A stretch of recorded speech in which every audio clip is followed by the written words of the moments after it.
तुमचा स्टँडर्ड आहे general science chapter 14 चालू आहे आणि आजचा आपल्या याच्यात लेक्चर क्रमांक 3. आज आपल्याला बघायचं इलेक्ट्रिक सर्किट. कशाला म्हणायचं electric circuit? When several electric components,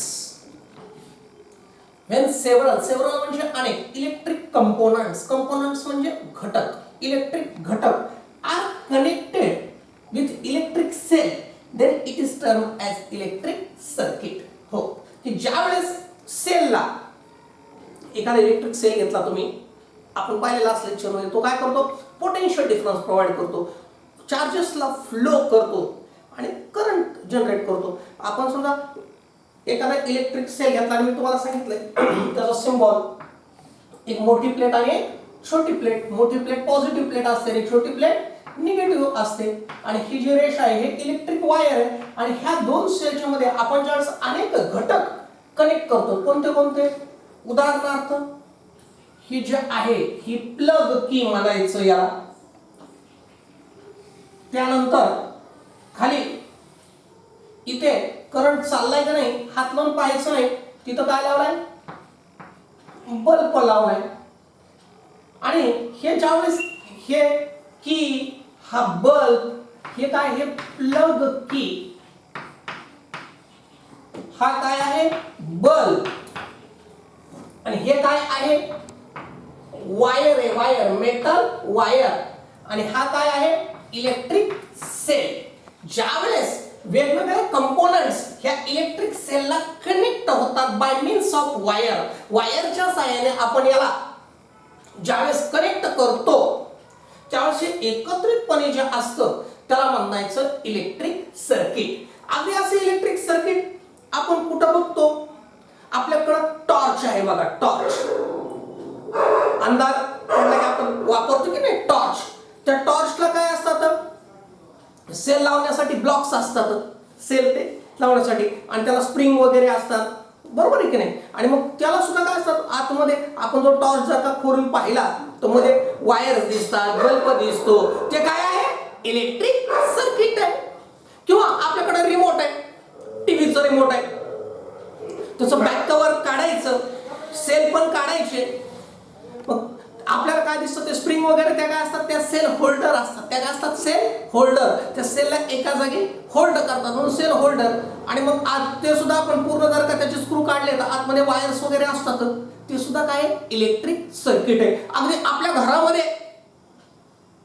जे आहे सगळं काय असतं? इलेक्ट्रिक सर्किट्सच असतात. लाईट फिटिंग म्हणजे करतो की नाही आपण आपल्या घरामध्ये? लाईट फिटिंग करतो म्हणजे काय करतो? आपल्या घरामध्ये आपण इलेक्ट्रिक सर्किट तयार करत असतो. की मग त्याचे कंपोनेंट कोणते? मग आपल्या घरामध्ये फॅन आहे, तो कंपोनेंट ऑफ इलेक्ट्रिक सर्किट आहे. आपल्या घरामध्ये टीव्ही आहे, आपल्या घरामध्ये मिक्सर आहे, ज्युसर आहे, किंवा तुमच्या मोबाईलचे चार्जिंग पॉइंट्स आहेत. हे सगळे काय येतं? कंपोनेंट्स ऑफ इलेक्ट्रिक सर्किट आहेत. बल्ब आहे, ट्यूब आहे.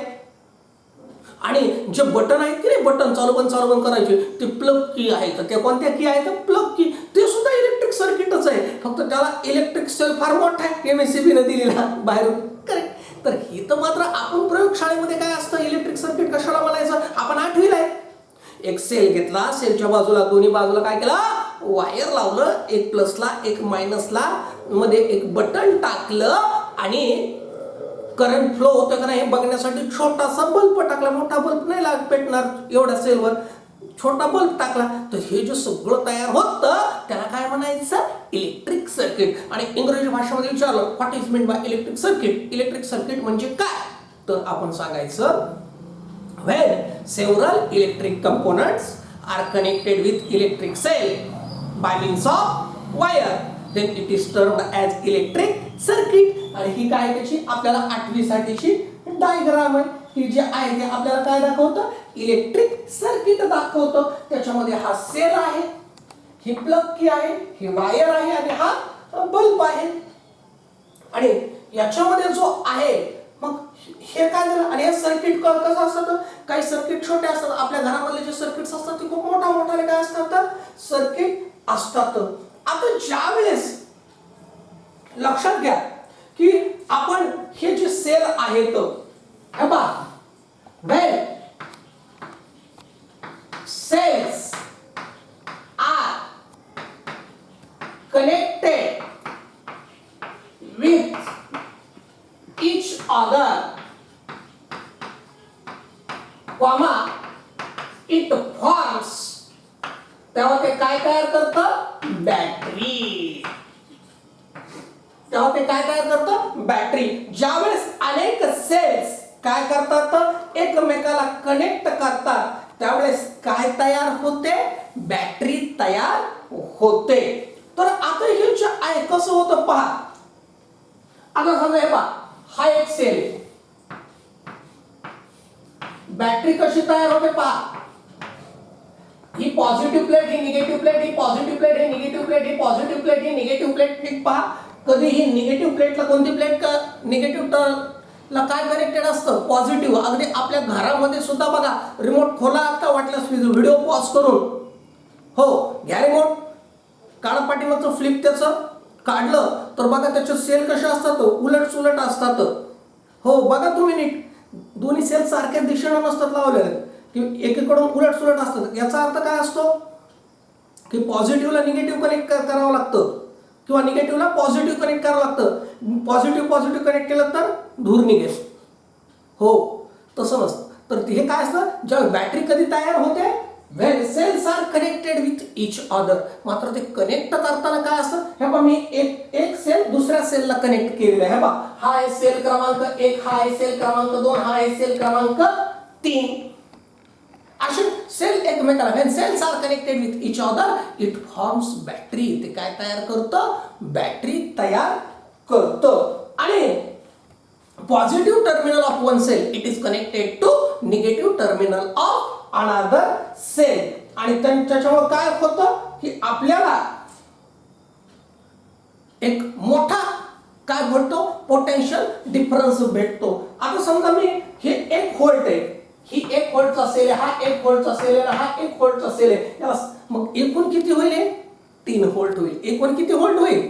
3 व्होल्ट. 1 + 1 + 1 अशी किती व्होल्टची बॅटरी असेल? ती 3 व्होल्टची काय असेल? बॅटरी असेल. आपल्याला विचारलं what is meant by battery, तर सांगायचं when cells are connected with each other then combination of cells is called as battery.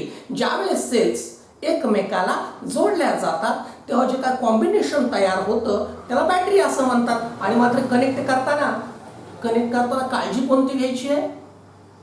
Negative terminal of one cell it is connected to positive terminal of another cell. तुम्ही बघा बरं, तुम्ही remote मध्ये sale उलटे सुलटे टाकून बघा. हो, दोन्ही एकाच दिशेला टाका. वरी गुंडीकडून पॉझिटिव्ह असतं, दोन्ही एकाच दिशेला टाकून बघा बरं, रिमोट चालतो का? नाही चालणार. करंट जनरेटच होणार नाही. कारण बॅटरी तयार करायची असेल तर काय करावं लागतं आपल्याला? एकाचं निगेटिव्ह दुसऱ्याच्या पॉझिटिव्हला काय करावं लागतं? कनेक्ट करावं लागतं. तर ह्याला काय म्हणायचं? बॅटरी. मग आता आपण कोणते 2 मुद्दे बघितले? छोटे छोटे. इलेक्ट्रिक सर्किट कशाला म्हणायचं? त्याची डायग्राम. बॅटरी कशाला म्हणायचं? त्याची डायग्राम. बरोबर आहे. आता इथं आपला इलेक्ट्रिक करंट हा भाग संपलाय. ह्या धड्याचे किती भाग आहेत? मी तुम्हाला पहिल्या लेक्चरमध्ये सांगितलं. त्या धड्याचे 2 भाग आहेत. कोणते 2 भाग आहेत? इलेक्ट्रिक करंट आणि मॅग्नेटिझम. मॅग्नेटिझम म्हणजे चुंबकत्व. तुम्ही शब्द पाठ केलेले आहेत. तर आता आपल्याला काय झालेलं आहे? एक भाग संपला, इलेक्ट्रिक करंट. ह्या भागामध्ये आपण काय पाहिलं सुरुवातीला? What is meant by electric current? What is meant by potential? What is meant by potential difference? What is meant by electric cell? Dry cell?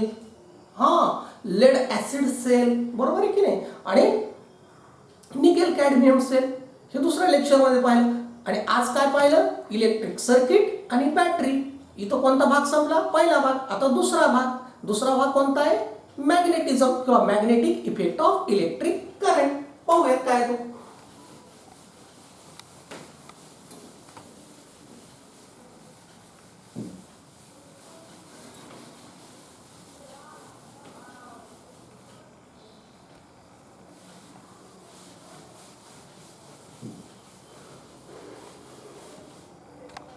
काय आहे?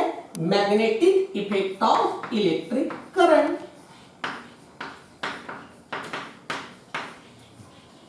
Magnetic effect of electric current. पहा, magnetic म्हणजे चुंबकीय, effect म्हणजे परिणाम, electric करंटचा चुंबकीय परिणाम. काय होतं मराठीमध्ये अर्थ आहे हेडिंगचा?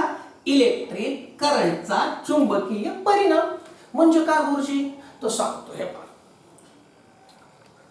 मराठीत कन्सेप्ट आहे का, इंग्रजीत प्रयोग सांगतो. प्रयोग आहे तो छोटा, ऐकायचा आहे फक्त तो. काय आहे की जेव्हा जेव्हा एखाद्या वायरमधून, मेटल वायरमधून, जेव्हा जेव्हा एखाद्या मेटल वायरमधून, अगदी मात्र भाषेत आहे का, घरामध्ये आपल्या वायर आहे की नाही? हो, पण त्याच्यावर रबर लावलेलं असतं. पण जेव्हा जेव्हा एखाद्या मेटल वायरमधून करंट गेला, तेव्हा तेव्हा त्या वायरमध्ये काय येतं? तात्पुरतं. तेव्हा तेव्हा त्या वायरमध्ये काय येतं? तात्पुरतं. तात्पुरतं म्हणजे टेम्पोररी. काय येतं? ते मॅग्नेट सारखं काम करतं. टेम्पोररी काय करतं? ते मॅग्नेट सारखं काम करतं. याला म्हणायचं magnetic effect of electric current, की विद्युत धारेचा किंवा इलेक्ट्रिक करंटचा चुंबकीय परिणाम. हे बघा, किंवा तुम्ही प्रवासाला गेला असता, बरोबर आहे ना, आशात गेला नाही पण पाठीमागे गेला असता, तुम्हाला सहज तुम्ही रस्त्याने लक्ष दिलं का? दिलं का रस्त्याने लक्ष? हो, दिलं सर. तर रस्त्याने आपल्याला काय दिसतात? MSCBचे टावर्स दिसतात बघा. हो, आपल्याकडं गावामध्ये जो इलेक्ट्रिक सप्लाय असतो त्याची हाईट कमी असते त्या पोलची. पण तुम्ही जर का प्रवासाला निघालात तर ते असे मोठा मोठाले टावर्स असतात. तो असे असतात की नाही, असे MSCBचे असे मोठा मोठाले टावर्स असे, आणि त्याला असे खूप मोठा मोठाले टावर्स असे दिसतात की नाही तुम्हाला? असे मोठा मोठाले टावर्स, आणि त्यांची हाईट खूप असते. का म्हणून असते? आपल्या गावामध्ये इलेक्ट्रिक सप्लाय आहे, तो उंचावरून नेलेला आहे का? नाही नेलेला. मग ते गावाबाहेरचे MSCBचे मोठा मोठाले टावर्स दिसतात, ते इतके उंच का आहेत? हो, काय कधी प्रश्न पडलाय तुम्हाला? हो, की लाईटच जाते ना, मग गावामधले खंबे हाईटनं छोटे येतात, 20 फुटापर्यंत, आणि ते असतात 100, 150 फुटावर उंच, आणि त्याच्यावरून त्या मोठ्या मोठ्या तारा नेलेल्या असतात. मग त्याला उंच का म्हणून केलेलं असं? तर त्याचा समज आपला याच्याशी, मॅग्नेटिक इफेक्ट ऑफ इलेक्ट्रिक करंटशी. काय होतं? जेव्हा जेव्हा एखाद्या वस्तूमधून करंट जातो, पण त्या मेटलच्या वस्तूमधून, बरं का, मेटल वायर वगैरे, तेव्हा तेव्हा त्याच्या आजूबाजूला काय तयार होतं? मॅग्नेटिक फील्ड, चुंबकीय क्षेत्र तयार होतं. तात्पुरतं. तात्पुरतं. याला म्हणायचं magnetic effect of electric current. आणि हा परिणाम टाळता येत नाही, नैसर्गिक आहे. हो, आणि ते जे मोठा मोठ्याले टावर्स असतात ना, त्याच्या वायर्स ज्या असतात त्याच्यामधून प्रचंड मोठा करंट जात असतो. प्रचंड मोठा करंट म्हणजे करंट मोठा की ते मॅग्नेटिक, त्याचा परिणाम, इफेक्ट सुद्धा काय असतो? मोठा असतो. हो, खालच्या लोखंडाची वस्तू घ्यायचं उडून, ते असं होऊ नये, असं होऊ नये म्हणून त्याला खूप उंच हाईट दिलेली असते. हो, कारण त्याच्यातून करंट जात असतो. हो, त्याच्यातून काय जात असतो? करंट. म्हणून त्याच्या त्या वायरच्या आजूबाजूला काय तयार झालेलं असतं? मॅग्नेटिक इफेक्ट, मॅग्नेटिक क्षेत्र, फील्ड तयार झालेलं असतं.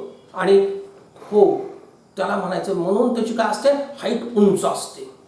हो, इथून पुढे लक्षात ठेवायचं. हो, की का म्हणून हे उंच आहे टावर. हो, आणि मग सर, मग तुम्ही म्हणता आपल्या गावामध्ये नाही का मॅग्नेटिक इफेक्ट दिसतो की, पण गावामधल्या ज्या लाईट असतात त्या तुलनेनं त्याचे जे करंट्स असतात ते स्मॉल असतात, म्हणून ते तिथं सुद्धा मॅग्नेटिक फील्ड तयार होतं, पण ते सुद्धा स्मॉल असतं, दुर्लक्ष करण्यासारखं असतं, म्हणून त्याची हाईट कमी आहे. मात्र ते जे असतात टावर्स, त्याच्यावरून मोठी लाईट जाते, मोठा करंट जातो, म्हणून मॅग्नेटिक इफेक्ट सुद्धा मोठा येतो. कधी असं दिसलं की म्हणायचं yes, it is magnetic effect of electric current. पहिल्यांदा आपण बघू what is meant by magnetic effect of electric current. तर इथे लिहितो इंग्रजीत, when electric current passes through conductor म्हणून किंवा वायर म्हणून, कॉमा, इट जनरेट्स, तो तयार करतो काय? It generates magnetic field around it. This is called as, याला काय म्हणतात, magnetic effect of electric current, याला इलेक्ट्रिक करंटचा मॅग्नेटिक इफेक्ट म्हणतात. आणि हे सिद्ध करण्यासाठी 8वीच्या लेवलवर छोटा प्रयोग सांगितला, बरोबर आहे ना. हो, नाही जायचं नाही एमएससीबीच्या टावर जाऊन कधी फेकून हाणायचं वरी लोखंडाची वस्तू चिटकली की नाही पत्कीसर म्हणली तर तसं नाही. तर आपल्याला 8वीच्या लेवलवर छोटा प्रयोग सांगितलेला आहे. बा ह्या पान क्रमांक 26 वर या प्रयोग कसा आहे एकदम तुम्हाला सांगतो. हे इंग्रजीत आहे एकदम. काय, एक मॅच बॉक्स असते की नाही, मॅच बॉक्स, काडीची डबी, त्याच्या आतमध्ये एक ट्रे असतो, ट्रे काड्या ठेवायला, तो बाहेर काढायचा, काड्या फेकून द्यायच्या. त्याच्या आतमध्ये काय टाकायचं, त्याच्या आतमध्ये छोटीशी चुंबकीय सुई टाकायची, मॅग्नेटिक निडल टाकायची. काय करायचं, सोपा सांगतो प्रयोग. Take match box tray, match box tray घ्या, put a small magnetic needle in it, त्याच्या आतमध्ये काय करा, मॅग्नेटिक निडल टाका. आणि टेक कॉपर वायर, तांब्याची तार घ्या. रॅप, WRAP, रॅप म्हणजे गुंडाळे, wrap that wire over the tray, त्या ट्रेवर काय करा, गुंडाळा. 2 टोकं त्याचे काढा. One end it is connected to positive terminal of cell, another end it is connected to negative terminal of the cell. आणि काय करा, करंट जाईल, बल्ब पण लावलाय, करंट चाललाय का नाही हे करण्यासाठी. पहा, हे इथं दाखवलेले पान क्रमांक 26 वर हे पहा. हा काय मॅच बॉक्स ट्रे आहे, त्याच्या आतमध्ये काय ठेवली आहे, मॅग्नेटिक निडल, त्याच्यावर काय गुंडाळले, वायर, वायरचे एक टोक कुठं लावले, positive terminal of the battery, दुसरं टोक कुठं लावले, निगेटिव्ह टर्मिनल ऑफ बॅटरी. इथं मध्ये कंस जो टाकलाय ती काय आहे, की आहे, की. बटन टाकले, करंट चाललाय का नाही बघण्यासाठी काय लावलाय, बल्ब लावलाय. तुमच्याकडे सुद्धा पुस्तक आहे पान क्रमांक 26 वर, नीट बघा. हा मॅच बॉक्स ट्रे आहे, त्याच्यामध्ये मॅग्नेटिक निडल ठेवलेली आहे, त्याच्यावर हे कॉपर वायर गुंडाळलं आहे. त्याचं एक टोक बघा, ही मोठी प्लेट पॉझिटिव्ह प्लेटला लावलेलं आहे सेलच्या, बॅटरीच्या, आणि दुसरं निगेटिव्हला लावलेले, मध्ये की आणि बल्ब टाकलाय. आणि ज्या वेळेस लक्षात घ्या करंट चालू झाला तर त्यावेळेस असं लक्षात येतं की आतली मॅग्नेटिक निडल हलते, त्या ट्रे मधली मॅग्नेटिक निडल हलते. आता नीट लक्ष द्या, when current passes through wire there is a displacement किंवा मुवमेंट, मुवमेंट म्हणजे हालचाल, movement of magnetic needle inside the tray. आता एक कॉमन सेन्स आहे, एका मॅग्नेटला कोण हलवू शकतो, दुसरा मॅग्नेटच. नीट लक्ष द्या, एका मॅग्नेटला कोण मूव्ह करू शकतो, दुसरा मॅग्नेटच. हो, मॅग्नेट आपोआप हलत नाही. हो, एका मॅग्नेटला कोण हलवू शकतो, दुसरा मॅग्नेट. मग इथं दुसरा मॅग्नेट आहे का कुठं, मग कुठून तयार झाला दुसरा मॅग्नेट, तर त्या वायर मधून काय गेला, करंट गेला. आणि ते करंट गेल्यामुळं वायरच्या भोवती काय तयार झालं, मॅग्नेटिक फील्ड तयार झालं. आणि त्याच्यामुळे दोन मॅग्नेटच्या काय झाल्या, क्रिया झाल्या. म्हणजे याच्यावर आपल्याला काय कळलं, आणि आपण बटन बंद केलं की मॅग्नेटिक निडलचं हलणं काय होतं, थांबतं. याचा अर्थ काय असतो, हा मॅग्नेटिक इफेक्ट काय आहे, टेम्पोररी इफेक्ट आहे. म्हणून मी इथं काय म्हणू शकतो की हा जो आहे magnetic effect of electric current is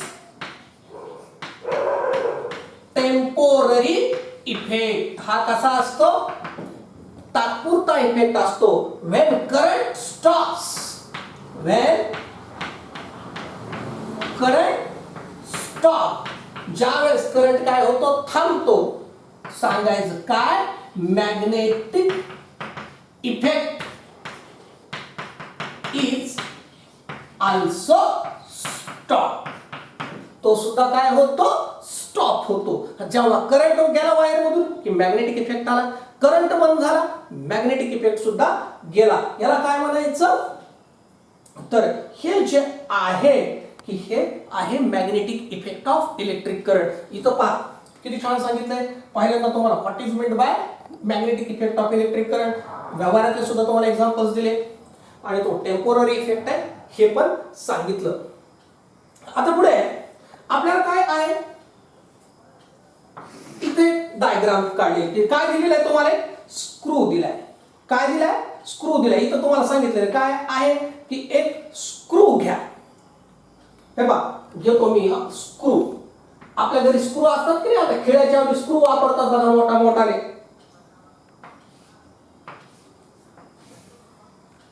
me काय घेतला, असा स्क्रू घेतला आणि काय गुंडाळलं, ह्या स्क्रूवर वायर गुंडाळलं. काय गुंडाळलं, वायर. हा काय आहे, हे पहा हा काय आहे, SCREW स्क्रू. स्क्रू म्हणजे खिळा किंवा अगदी नेल सुद्धा चालतो. त्यानंतर त्याच्यावर काय केलं मी, वायर गुंडाळलं. काय गुंडाळलं, वायर. हे पहा इथं काय, हे काय आहे, वायर. हे वायर त्याच्यावर काय केलं मी, गुंडाळलं. एक स्क्रू घेतला आणि त्याच्यावर काय केलं, वायर गुंडाळलं. आणि वायर गुंडाळून एक त्याचं टोक, एक वायरचं टोक इकडे एक टोक काढलं आणि इकडे एक टोक काढलं आणि हे कशाला अटॅच केलं, आपल्याकडे जो ड्राय सेल असतो ना त्याला अटॅच केलं. हे ड्राय सेलचं काय आहे, हे पॉझिटिव्ह टोक असतं आणि हे निगेटिव्ह टोक असतं. हे पहा हे असं जोडलं आणि जोडलं की काय होईल, याच्यातून करंट जाईल. कशातून करंट जाईल, ह्या वायर मधून. ह्या वायर मधून करंट गेला की तो करंट कोणाला पोहोचल, स्क्रूला पोहोचल. मग स्क्रू मध्ये काय येईल, मॅग्नेटिझम येईल. आमचा गुरुजी भरोसा नाही ना. एक टाचणी घ्या आणि ती टाचणी पहा काय होतं, अशी चिटकली. ही काय आहे, टाचणी आहे. ते स्क्रू आहे, हे वायर आहे, हा सेल आहे आणि ही काय आहे, पिन आहे. तर ज्यावेळेस करंट जातो त्यावेळेस काय होतं, तो करंट ह्या खालच्या मेटल स्क्रू मधून सुद्धा जाईल. मेटल स्क्रू मधून गेला की त्याच्यामध्ये सुद्धा काय येईल, मॅग्नेटिझम येईल. प्रूफ कसं आहे, त्याला ही टाचणी चिटकते आणि नंतर काय करायचं, हाताने असं वायर काढायचं की टाचणी पडते. म्हणजे याच्यावर सुद्धा काय सिद्ध होतं की मॅग्नेटिक इफेक्ट इज काय आहे, टेम्पोररी. आणि अशी जी अरेंजमेंट आहे त्याला इलेक्ट्रोमॅग्नेट म्हणतात. त्याला काय म्हणतात, इलेक्ट्रोमॅग्नेट. काय म्हणतात त्याला, इलेक्ट्रोमॅग्नेट. हो, मग हे जे आहे की व्हेन इलेक्ट्रिक करंट फ्लो होतो त्यावेळेस काय होतं, it also flows through the screw आणि as screw is made up of metal it also shows the temporary magnetism. तो सुद्धा टेम्पोररी मॅग्नेटिझम दाखवतो. अशा अरेंजमेंटला काय म्हणायचं, इलेक्ट्रोमॅग्नेट म्हणायचं. काय हरकत नाही. आज के लिए इतना ही काफी है.